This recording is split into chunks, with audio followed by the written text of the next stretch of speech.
Bom dia a todos, tudo bom? É...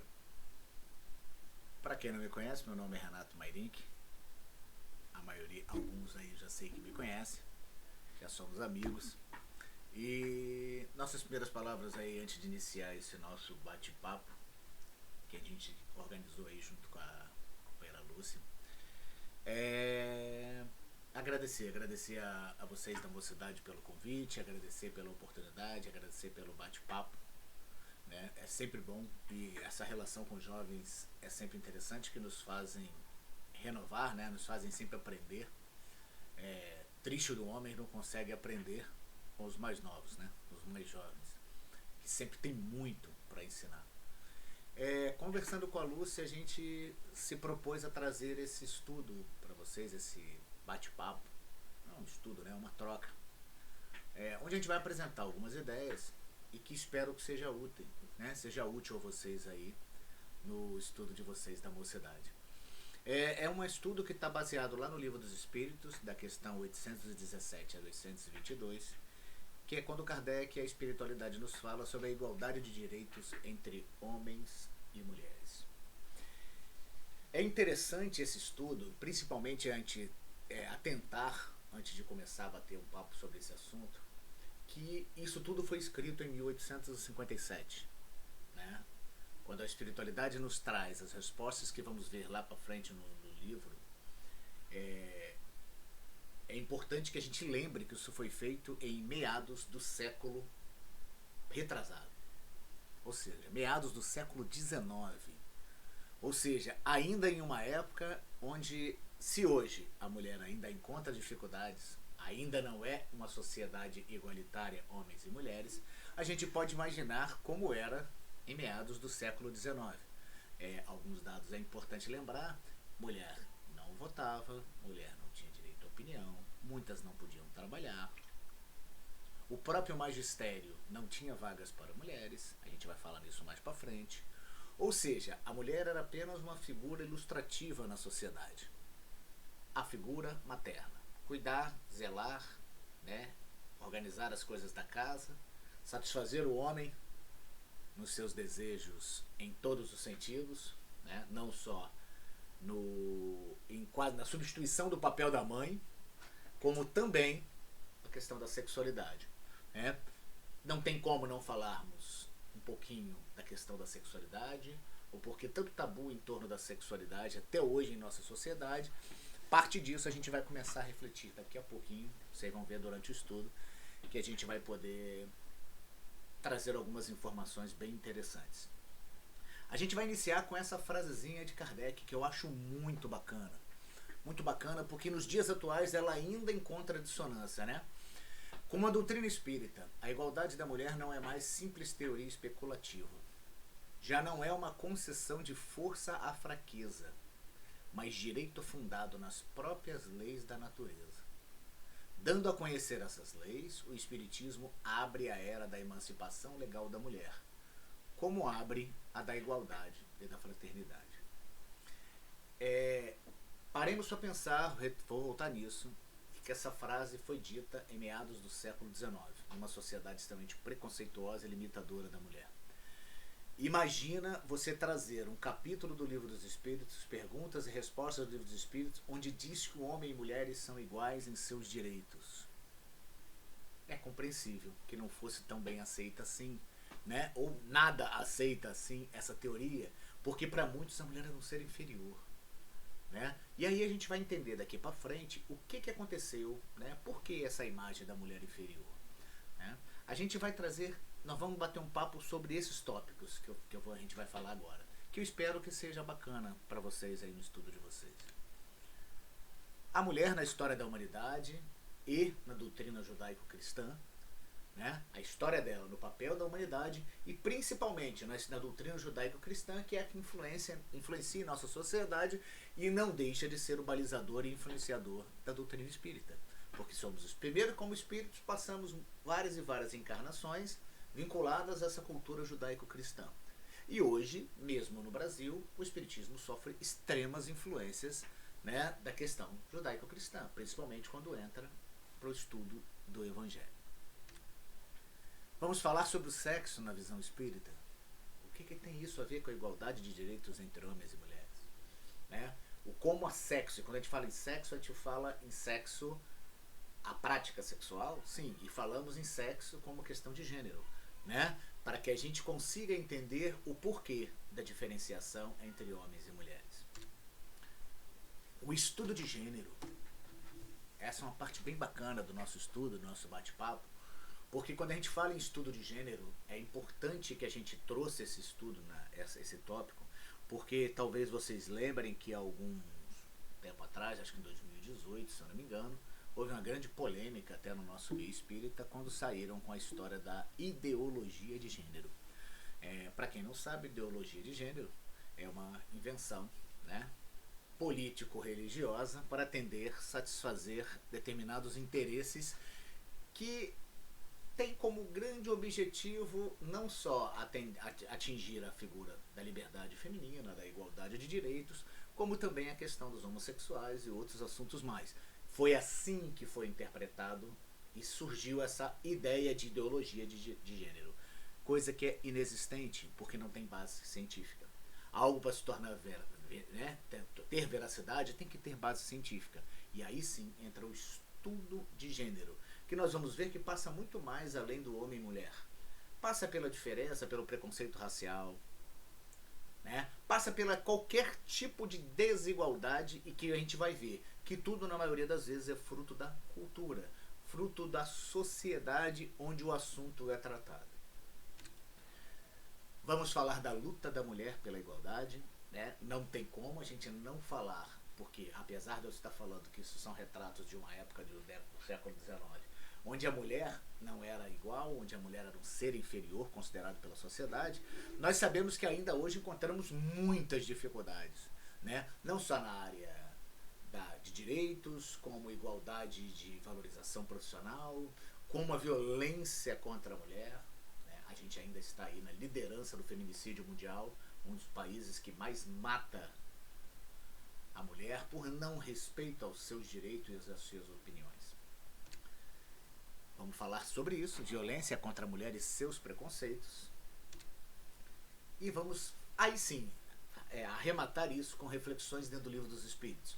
Porque não dá para falar só um estudo baseado na doutrina sem falar em ciência. E também parar na ciência, sem que a gente traga a reflexão para o espírito imortal. Né? Então é bacana a gente fazer essa mescla dos dois assuntos.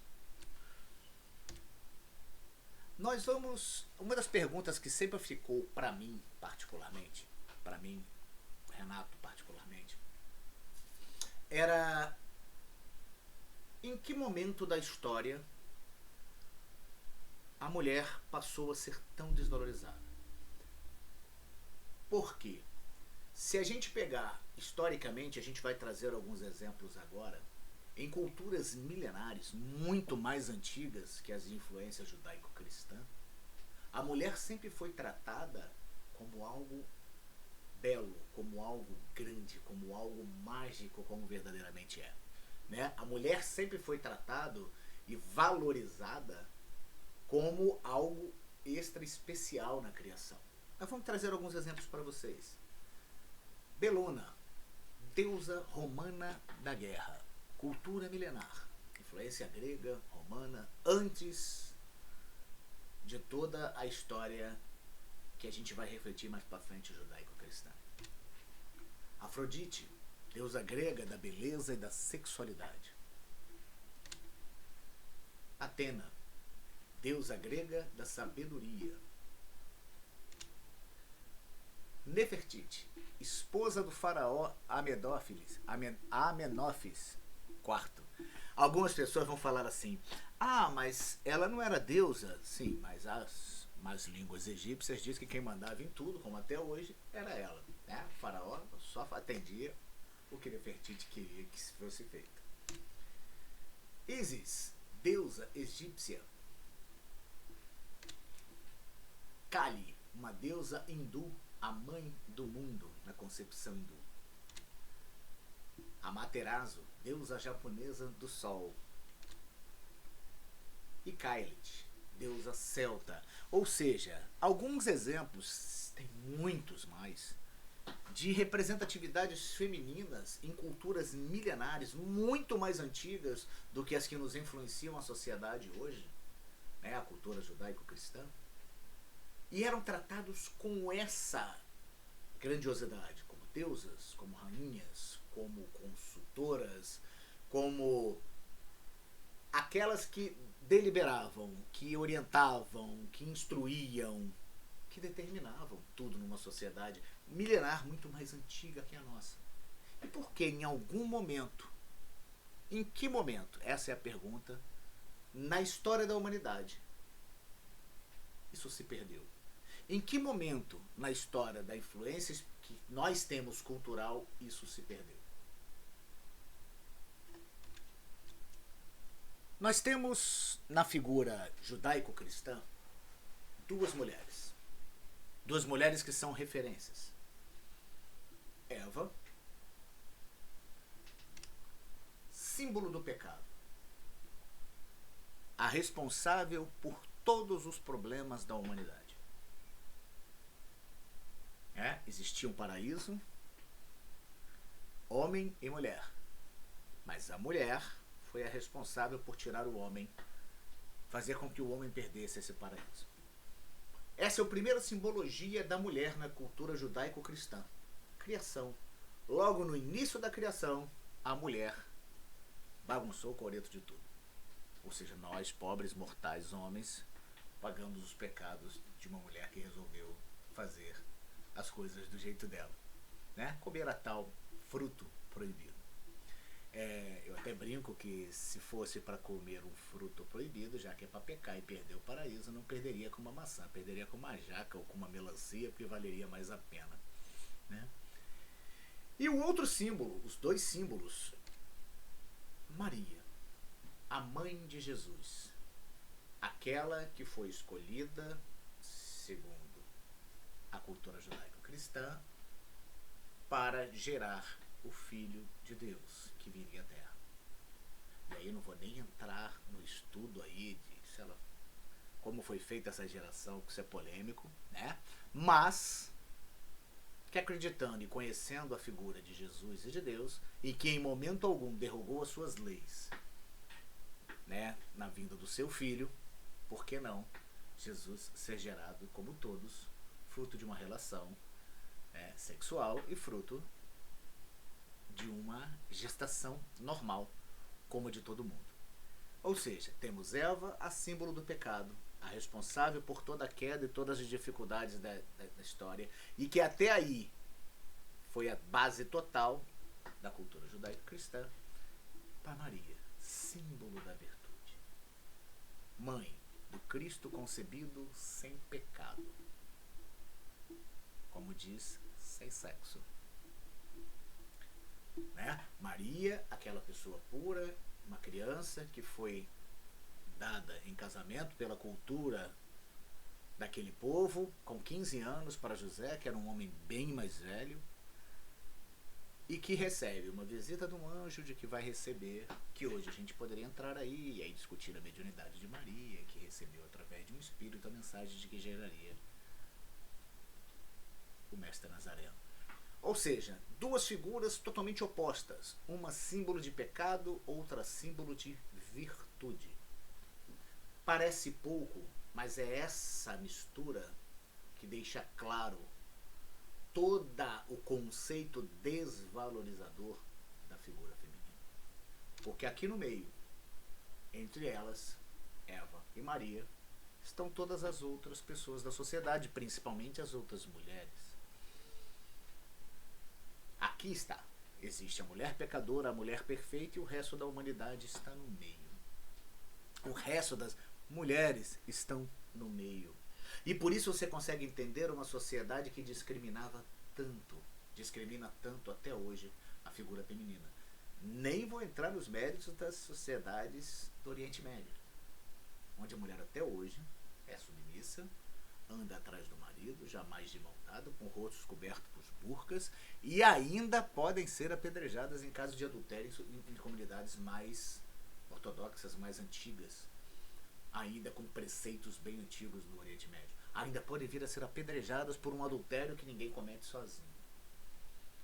Então, só para que a gente se situalize, que nós tivemos toda uma história de povos milenares, onde a mulher, deusa, rainha, donisas, né? Oráculos, símbolos de conhecimento e de sabedoria. E aí surge em um determinado ponto da história uma nova história, onde surge uma mulher pecado. Essa mulher perdura por muito tempo até que surge a mulher virtude. Como se não estivéssemos todos no meio desse processo, nesse meio termo entre pecado e virtude. A gente tem que trazer dentro do Livro dos Espíritos, porque se é o motivo do preconceito ainda na sociedade de hoje, o feminino, e é um preconceito que existe naturalmente, não só nas crenças, na sociedade, como nas religiões, né? Como nas religiões. E não é diferente na nossa doutrina espírita, que também existe limitadores. Eu sempre faço uma pergunta no meio espírita. Quando alguém fala assim, lembre de nomes no meio espírita. Emmanuel, André Luiz, Patuíra, e aí vai, um monte, Chico, Divaldo, blá, blá, blá, blá, blá. E nego lembra uma quantidade enorme de homens. Quando você fala em mulheres, a Joana, Sheila, a Dona Ivone. E aí, como se fosse isso. Centenas, milhares de mulheres representam essa doutrina espírita. Centenas e milhares de mulheres no meio espírita. Sheila, Irmei e vários outros nomes. E vocês, mulheres que hoje estão na doutrina espírita. Porque nós não temos hierarquia. Nós não temos patamares diferentes de evolução dentro do meio espírita. Não existe sacerdócio. Somos todos iguais. Vamos lá. Pergunta 200 do Livro dos Espíritos. Os espíritos têm sexo? Respondem os espíritos. Não como entendeis, porque os sexos dependem da constituição orgânica. Há entre eles amor e simpatia, mais baseados na afinidade de sentimentos. Ou seja, quando falamos em sexo, lembramos logo de órgão genital. Né? Sexo para a gente é constituição orgânica. E sexo para a espiritualidade é muito mais. É relação afetiva. É relação de amor, de simpatia, de energia. Sexo é energia. Sexo nunca foi pecado. Sexo se torna pecado por uma simbologia judaico-romana que nós resolvemos criar de perda de paraíso porque alguém resolveu condenar. E condenar justamente para limitar e para cercear direitos femininos. Para limitar e cercear igualdade de direitos. A pergunta 201. O espírito que animou o corpo de um homem pode animar o de uma mulher numa existência e vice-versa? Eu sempre brinco que é uma tristeza para a mulher falar isso, né? Sim, pois são os mesmos espíritos que animam os homens e as mulheres. Aí eu tenho uma grande amiga que fala assim, não, nós que já nascemos mulheres não podemos voltar homens, porque está na doutrina espírita que os espíritos não retrogradam. Eu tenho que aceitar, porque ela tem razão, né? Piada de mau gosto, mas tem razão. Né? Olha bem, para os espíritos, para os seres divinos da criação, pouco importa nascer homem ou nascer mulher. O nascer homem ou nascer mulher depende do seu processo de aprendizado naquela sua existência. Aquilo que você precisa passar na sua existência. E nascer homem, nascer mulher, falo na constituição orgânica, e não mais nas funções que a sociedade sempre distinguiu. O homem procriador e mantenedor, mulher cuidadora do lar e procriadora. Não, muito maior do que isso. O nascer homem ou nascer mulher é um contexto de aprendizados, experiências, muito além da questão sexual e da questão física. Na 202 diz assim, quando somos espíritos, preferimos encarnar no corpo de homem ou de mulher. Apesar das meninas dizerem que não querem reencarnar, como homem, diz a espiritualidade, isso pouco importa ao espírito, depende das provas que ele tiver que sofrer. Ou seja, pouco importa para o espírito no processo reencarnatório se ele virá homem ou mulher. Ele está preocupado com as tarefas, com os aprendizados que irão acontecer naquela existência. O ser homem ou ser mulher, o ser rico ou ser pobre, o ser branco ou ser negro, né? O ser alto ou ser baixo. Tudo são constituições, são questões físicas que vão de alguma forma influenciar, sim, nas experiências dessa existência, mas que as experiências dessa existência é que são o foco e não as ferramentas com que você vai viver essa existência. Num comentário, Kardec fala assim: os espíritos encarnam-se homens ou mulheres porque não têm sexo. Como devem progredir em tudo, cada sexo, com cada posição social, oferece-lhes provas e deveres especiais e novas ocasiões de adquirir experiências. Aquele que fosse sempre homem só saberia o que sabem os homens, ou seja, nada. Né? A gente necessita passar por todas essas diferenças de sexo, de posição social, de deveres, de obrigações, de direitos, para que a gente cresça como um ser na criação, para que a gente aprenda. A gente precisa viver essas experiências para que a gente possa aprender. E aí agora sim nós vamos entrar um pouquinho no debate do gênero. Né? Nós já falamos que a ideologia de gênero é algo sem base científica, criada por interesses políticos religiosos, né? Para justificar anomalias, como a cura gay, como outras teorias. O estudo de gênero é algo que vai abranger tudo isso que a gente já falou antes: sexo, homem e mulher, classe social, etnia, locais onde nascemos. O estudo de gênero é muito maior do que isso. O estudo de gênero é um dispositivo cultural, o gênero, constituído historicamente, que classifica e posiciona o mundo a partir da relação entre o que se entende como feminino e masculino. É formado conforme a cultura e a região do planeta, suas influências religiosas e sociais. Ou seja, em específico homens e mulheres, ele quer dizer para a gente que cada sociedade tem a sua forma de tratar e conduzir a questão do gênero. Tem um livro que a gente vai indicar para vocês lá no final, que ele explica que existem sociedades, por exemplo, em que é normal que a mulher saia para trabalhar e que os homens fiquem em casa cuidando da casa e dos filhos. É normal. É daquela cultura, daquela região do planeta. Não há nada de anormal. Anormal é se a mulher ficar em casa e o marido sair para trabalhar.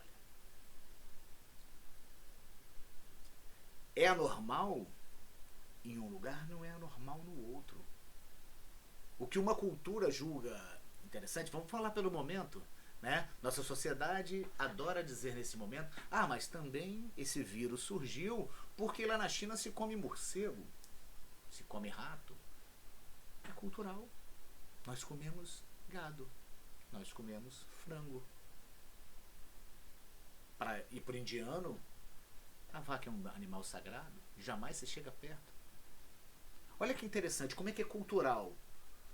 Ou seja, para eles deve ser um absurdo imaginar que a gente come o gado, que a gente come a vaca, se ela é um animal sagrado para eles. Então, culturalmente, cada povo tem o seu jeito de lidar. E em cada povo, o feminino e masculino é tratado de forma diferente. Então você não pode fazer com que o seu padrão social, que é o padrão da nossa criação, e isso não é só a nível macro, a nível macro, a nível micro. Cada casa, cada lar tem a sua cultura. Muitas famílias educam seus filhos a só as meninas. Lavam louça, lavam roupa. Os meninos não fazem isso. Porque culturalmente isso não é trabalho de homem. Olha que interessante. Isso é de família, em determinadas outras famílias não é. Em outras famílias os pais botam filhos e filhas para trabalhar igual. Ou seja, o negócio não é só a nível maior, é a nível pequeno. Culturalmente, cada família lida com essas questões de maneira pessoal. É totalmente diferente a relação de liberdade, de diálogo, de abordagem da sexualidade entre pais e filhos nas grandes cidades e nas pequenas cidades do interior do país. Onde a figura da mulher ainda é aquela coisa cheia de tabus. Então é só para que a gente comece a pensar na questão gênero.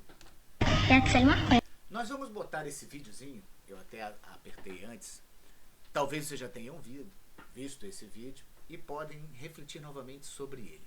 Vamos juntos assisti-lo. Jeg heter Selma. Og jeg heter Martin. Jeg heter Ask. Jeg heter Victoria. Jeg heter Lars. Og jeg heter Felicia. Nå har jeg en liten jobb til dere. Jeg tenkte dere skulle putte de blå ballene i den ene vasen og de rosa i den andre. Okay. Skal vi ta rosa i den og blå i den, da? Nei. Omvendt. Blå i denne.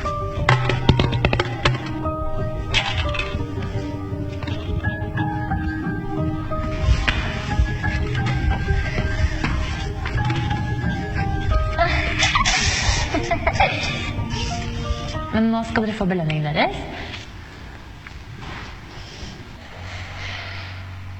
Oi. Hva er dette for noe? Hva er dette for noe? Ok, og nå kan dere åpne øynene. Oi.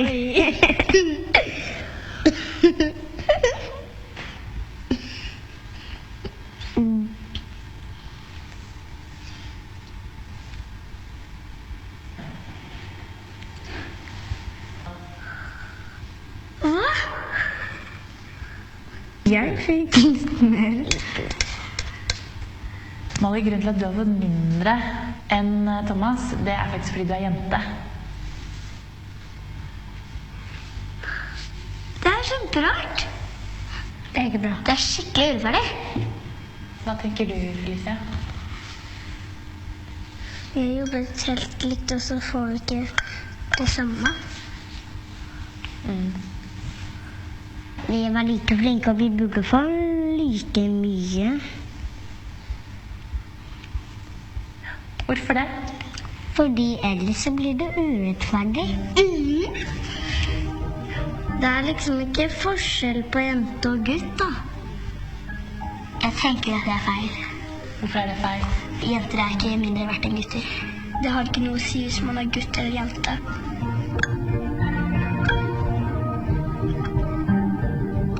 Sånn, det er litt fint.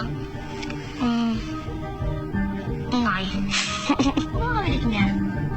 Nå har vi litt mer.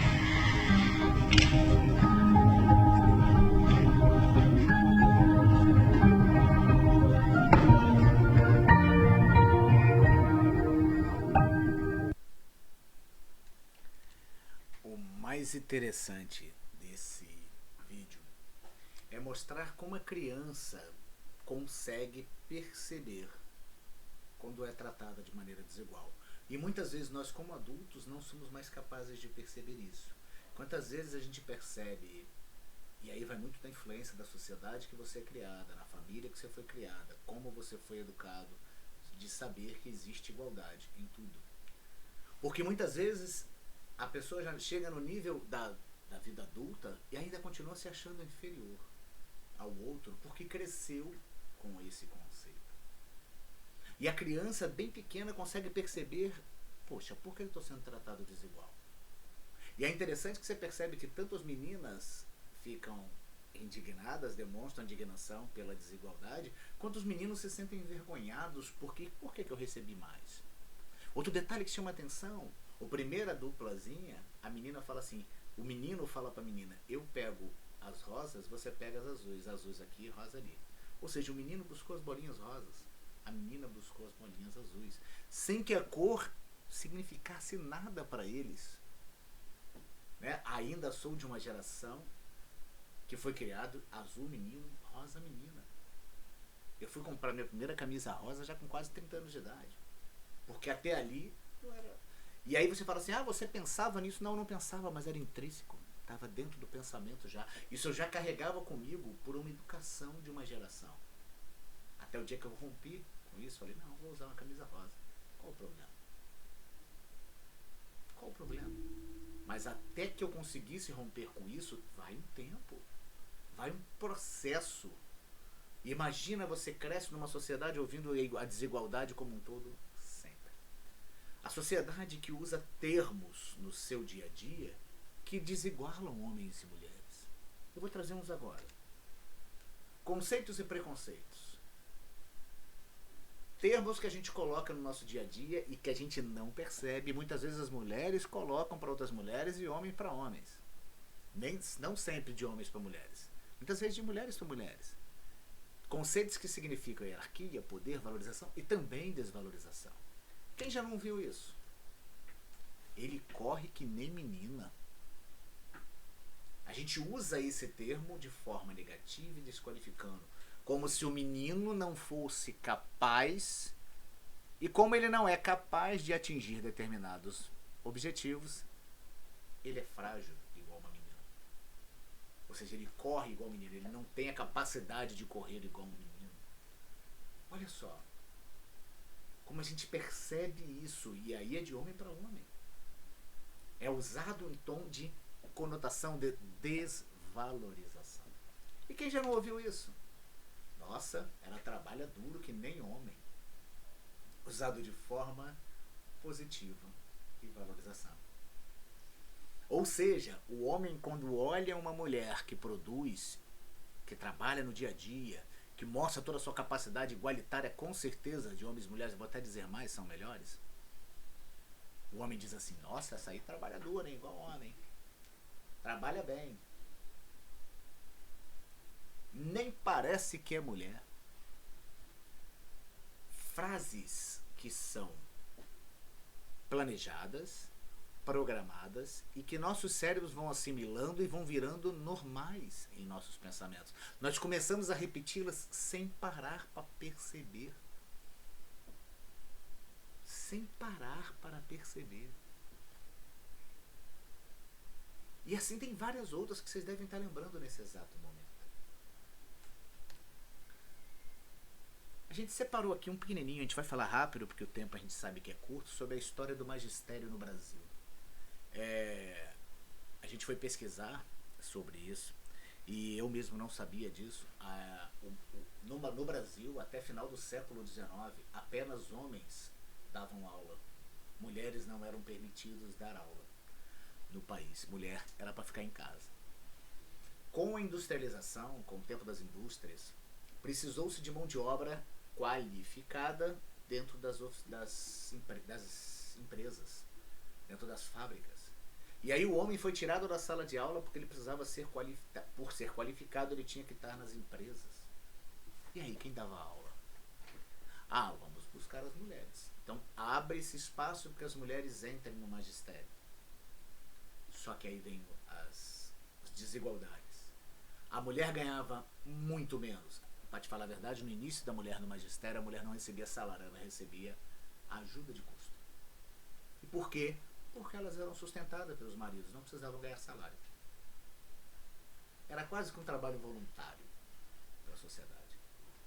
Aí você fala assim, nossa, como é que foi assim? Sim, e até hoje a gente colhe frutos disso. Dados de pesquisa nos mostram que a maioria dos professores de nível universitário são homens. De nível médio fundamental, mulher. Hoje, ainda nessa geração. Por quê? Porque a maioria das mulheres, quando chegava na época da graduação para nível superior, eram mães. Estou falando da geração da minha mãe. E aí tinham que largar os estudos e viravam mães. Não conseguiam chegar na qualificação necessária para ser professoras universitárias. Graças a Deus, nossa sociedade mudou. Hoje é pé de igualdade, em algumas áreas a mulher já é até maior, né? Em maior quantidade do que os homens. Mesmo assim, ainda tem salários diferentes. Mulheres e homens, professores universitários, ganham diferente. Olha que coisa louca. Fruto de uma ideia antiga, de um conceito, de uma ideia de gênero que foi criada lá atrás e que culturalmente permaneceu até hoje. A gente trouxe alguns dados, só para que dê um colorido diferente no estudo, né? Até para a gente reflexão. No Brasil, somente em meados do século XIX, as mulheres puderam estudar em instituição de nível superior. A mulher não tinha o direito de estudar numa faculdade. Apenas em 1932, as brasileiras obteram o direito de votar. Com um detalhe, não de ser votadas, só de votar. 83% dos profissionais da educação são do sexo feminino, mas recebem em média 72,1% do que é pago aos homens. Lavar louça é atividade realizada por 76,8% das meninas e apenas 12,5% dos meninos. Arrumar a cama. A representatividade na política em 2012, apenas 13% da Assembleia Legislativa era de mulheres, apenas 8,5% na Câmara dos Deputados, 10% aproximadamente no Senado, apenas 8% como governadoras. Olha só, para que a gente possa ter noção de como isso está intrínseco na sociedade, está dentro da sociedade e a gente não consegue perceber. E a gente muitas vezes vai ouvir essa questão da representatividade criticada na própria mulher. Tivemos há pouco tempo aí uma presidenta da República e que a gente ouvia muitas vezes no discurso da própria mulher, desqualificando. Então, só para que a gente perceba, a gente no Rio de Janeiro tivemos uma governadora que assumiu por um período como vice-governador, porque era vice, porque o governador foi cassado. Nunca tivemos uma governadora mulher. Nunca tivemos uma prefeita no Rio de Janeiro mulher. E se apresentar como candidata, muitas mulheres não irão votá-la. Isso é fruto de gênero, de cultura que viemos recebendo há muito tempo, de que a mulher não deve fazer isso. A mulher tem que ficar no lar cuidando da casa.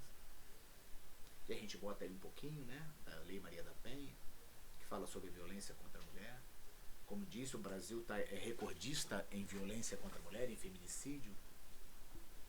E aí você chega muitas vezes nas delegacias especializadas, não é bem tratado. É lançado dúvida por aquele que deveria te receber, e muitas vezes esse que recebe é a mulher.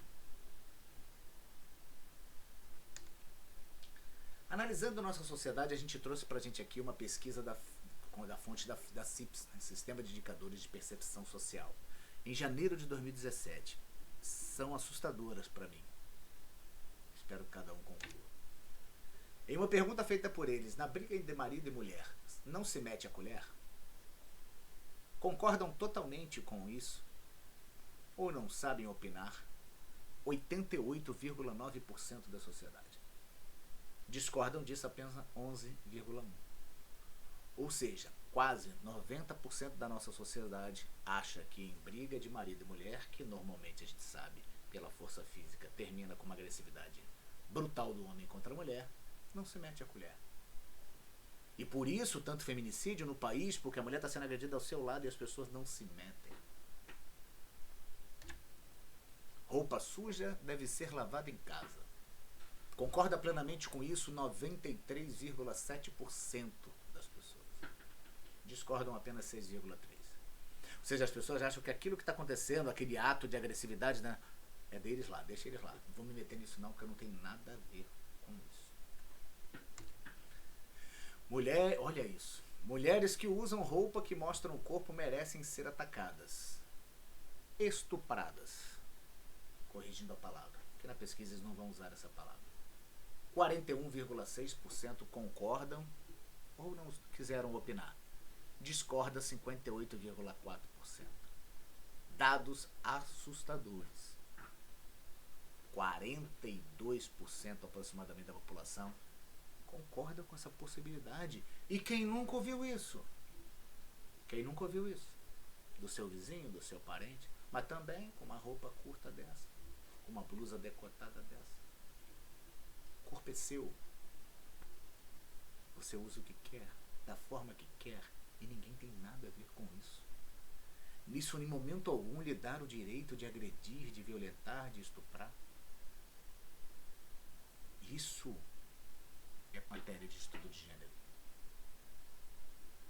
que mostra que culturalmente isso acontece.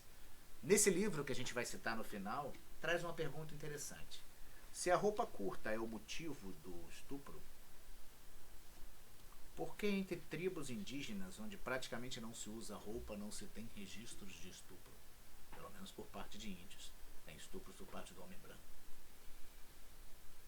Ou seja, o problema não está na roupa. Está na cultura de que a mulher é propriedade. É para ser usada. Se as mulheres soubessem como se comportar, haveria menos estupro. Quase 70% das pessoas entrevistadas concordam. Cabe ressaltar, 50% das entrevistas, homens, 50% dos entrevistados, mulheres. Apenas 30,3% discordam disso. O que é se comportar? O se comportar é usar de termos chulos e mesmo que seja um direito dela? Ou é simplesmente ela se posicionar? Eu quero usar uma roupa curta, eu vou usar. Eu quero sair com amigos, eu vou sair. Eu quero ter igualdade, eu vou ter. É isso que é não saber se comportar? Um dia desse recebi um meme na internet onde mostrava 3 mulheres do século de 1950 mais ou menos, vestidas com essas roupas da época, e a pessoa botava assim: olha só como as mulheres eram elegantes. Eu comentei: olha só como as mulheres eram oprimidas. Será que todas elas gostariam de estar com aquelas roupas? Ou não era dado opções a ela?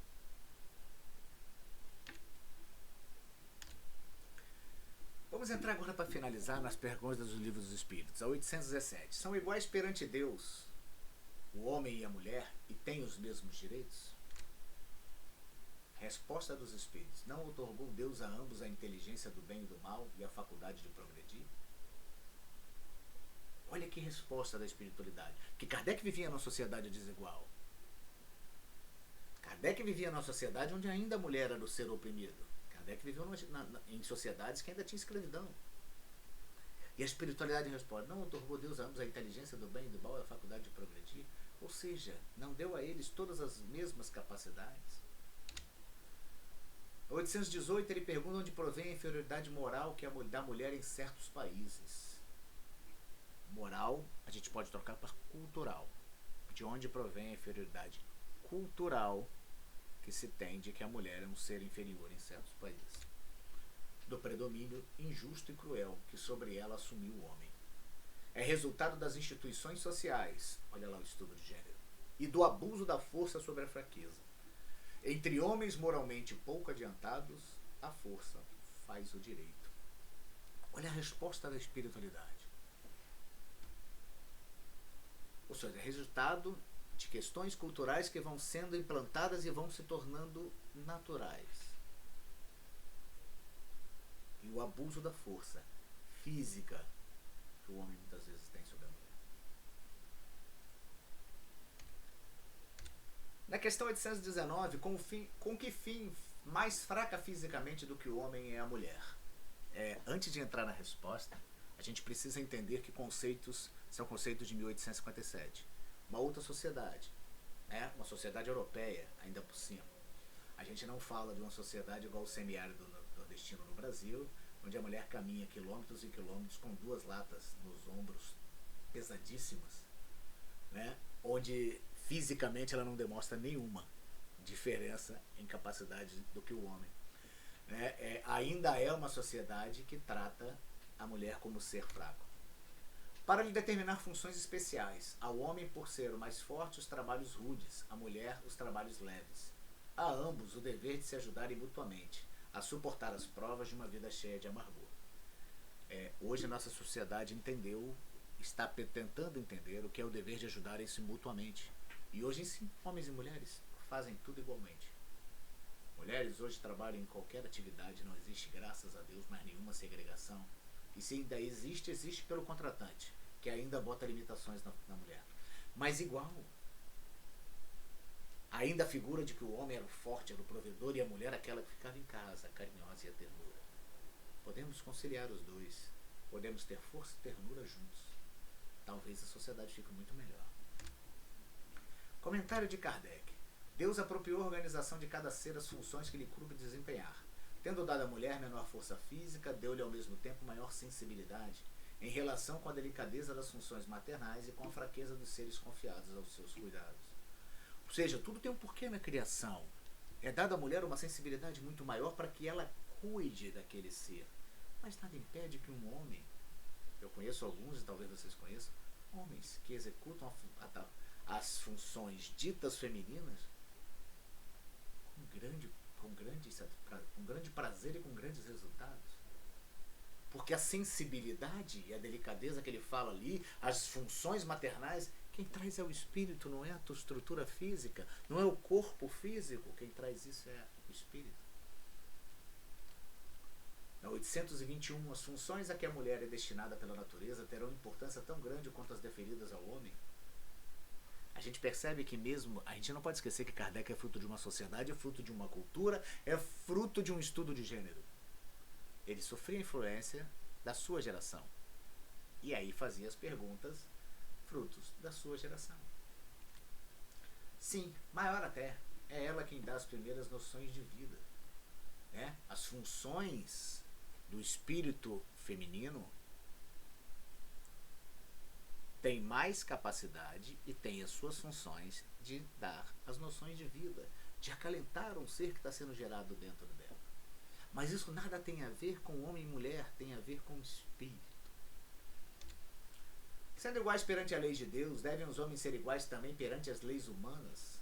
Ou seja, se Deus nos diz, a espiritualidade nos diz que somos iguais, e perante os homens, também não deve ser igual? O primeiro princípio de justiça é esse: não façais aos outros o que não querereis que vos fizessem. Ou seja, esse é o ditado que nos faz ser iguais. Se me machuca, machuca o outro. E se machuca o outro, não importa quem é o outro, a estrutura física que o outro tem. Machuca, dói, incomoda. Então, se aquilo incomoda a mim, incomoda ele também. Na 822A, assim sendo, a legislação, para ser perfeitamente justa, deve consagrar a igualdade de direitos entre homens e mulheres? Olha a pergunta. Aí talvez a pergunta de que a resposta da espiritualidade que mais entra em conflito hoje com as gerações, né? Dos direitos sim, das funções não. Precisa que cada um esteja no lugar que lhe compete. Ocupe-se do exterior o homem e do interior a mulher, cada um de acordo com a sua aptidão. A lei humana, para ser equitativa, deve consagrar a igualdade dos direitos do homem e da mulher. Todo privilégio a um ou a outro concedido é contrário à justiça. A emancipação da mulher acompanha o progresso da civilização. Eu divido em duas partes. Começa mal a resposta, termina bem, né? Na minha humilde concepção de analisar uma resposta da espiritualidade. Vivemos numa sociedade hoje onde direitos e funções são igualitários. Não existe mais nenhuma diferença entre o que o homem e a mulher podem fazer. É nítido na nossa sociedade hoje que, pela evolução do espírito, e aí nós falamos de quase 2 séculos, percebe-se hoje em dia uma mulher mais firme, mais posicionada, mais consciente do que é o seu direito, né, que sabe dizer não. E você percebe um homem muito mais sensível, muito mais maleável, muito mais participativo nas atividades da família. Isso não é nada demais, é a evolução do espírito. Os espíritos que estão encarnando hoje já encarnam com outra mentalidade, fruto dessa geração mais jovem, que já vem com a mulher se dizendo, ó, eu gosto, eu não gosto, eu quero, eu não quero. E de um homem que é capaz de ouvir eu quero ou não quero do outro e dizer, tá bom, vamos juntos, vamos fazer juntos. Essa é a sociedade que a gente deseja. Essa é a igualdade de direitos que a gente deseja. Ou seja, tudo que a gente percebe que acontece conosco, de positivo e negativo, é fruto daquilo que a gente recebeu de conhecimento durante muito tempo. Por isso é tão necessário que a gente reflita sobre aquilo que a gente traz, né? Sobre ser capaz de revisar tudo aquilo que a gente fala, do que a gente recebeu. Se você recebeu A hoje, reflete um pouquinho se dá para corrigir, se dá para consertar. Poxa, tá aí, não combina. Por que não usar rosa? Vamos usar rosa. Por que a minha esposa ou meu marido não podem se vestir ou não podem fazer aquilo que acham melhor? A relação tem que ser de confiança, de parceria. Muito mais do que simplesmente regramentos sociais. Aí sim atingiremos igualdade. E em igualdade, o mundo se torna mais justo, se torna melhor. Porque não nos olharemos mais como homem e mulher, como rico e pobre, como negro e branco. Né? Nos olharemos como espíritos, como seres humanos. As fontes do estudo estão aí, Livro dos Espíritos, e esse livro que fica a dica sempre. Quem puder, leia. Eu comprei pela internet. Diferentes, não desiguais. A questão do gênero na escola, né? Onde ele vem falando muito dessa questão da educação de gênero, para que as pessoas comecem a aprender a ser iguais. Ok? Espero que tenha sido um bom estudo, espero que eu tenha contribuído, né? E desejo tudo de bom para vocês, muita luz, muita paz, e cuidem-se nesse momento de pandemia, ok? Fiquem com Deus.